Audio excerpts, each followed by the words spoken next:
उसने कहा महाराज जी कथा तो आप बड़ी अच्छी कर रहे हैं, पर ये बीच में आपका ये सब। शास्त्री जी समझ गए। अरे बोले ना ना ना, आप लोग नहीं जानते, जब मैं भाव में कथा करता हूँ ना, जब मैं मग्न मुग्ध होकर के कथा करता हूँ ना, तो उस समय हमारे मुखार बिंद से गंगोत्री बहती है। तो उसने भी सोचा अरे वाह, हमारे मैया बप्पा को मरे बड़े दिन है गए, और ना हरिद्वार ले जाए पाए और ना इलाहाबाद। सब वो भी इतना भोला भंडारी घर गया और सब हड्डियां इकट्ठी करी और चूरन बनाया, पीस के एक पुड़िया में भरो, और दूसरे दिन आए व्यास जी कथा कह के उतरे और बोले महाराज जी ले जे प्रसाद अपनी गंगोत्री में प्रवाहित कर लो। अब शास्त्री जी ने वो प्रसाद तो खाने को क्या जाने, और जैसे वो पुड़िया खोल के अपने मुंह में डाली तो हड्डियों का स्वाद कैसा होगा।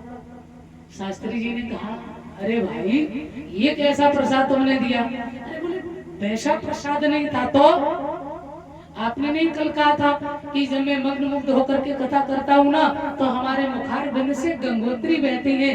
तो हमारे मैया बप्पा बहुत दिन पहले मर गए और हमें इतना टाइम मिला नहीं जब उनकी अस्थियां हम गंगा जी में ले जाते।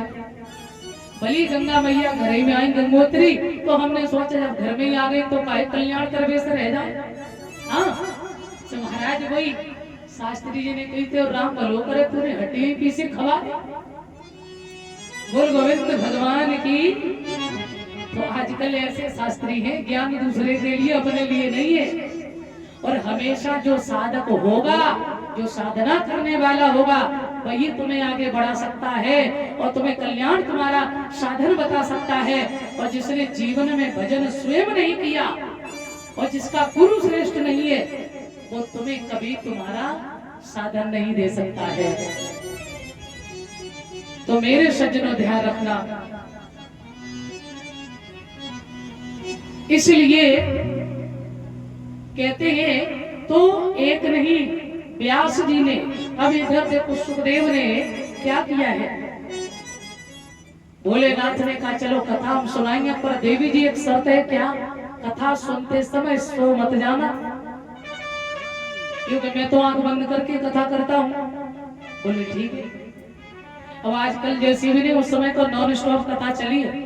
भोलेनाथ कथा सुना रहे हैं, माँ सुनती रही और बीच बीच में हुंकरा दे रही है। क्यों? भोले ने कह दिया है हमें पता तो चलता रहे कि तुम जाग रही हो, और छठवें दिन की कथा में जाकर के माता सो गई। और जो अंडे में बच्चा था, अंडा फूट गया, बच्चा बैठ करके कथा सुन रहा है।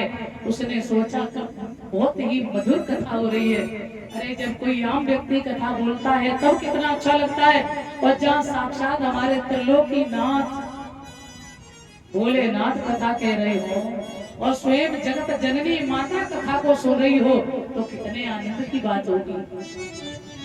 भोलेनाथ ने कथा सुनाई, माँ सोई, और जैसे ही बच्चे ने सोचा यदि हमने हुंकरा नहीं दिया तो कथा विराम हो जाएगी, मैया की आवाज में दे रही है, बीच बीच में हुंकरा देते जा रहे हैं।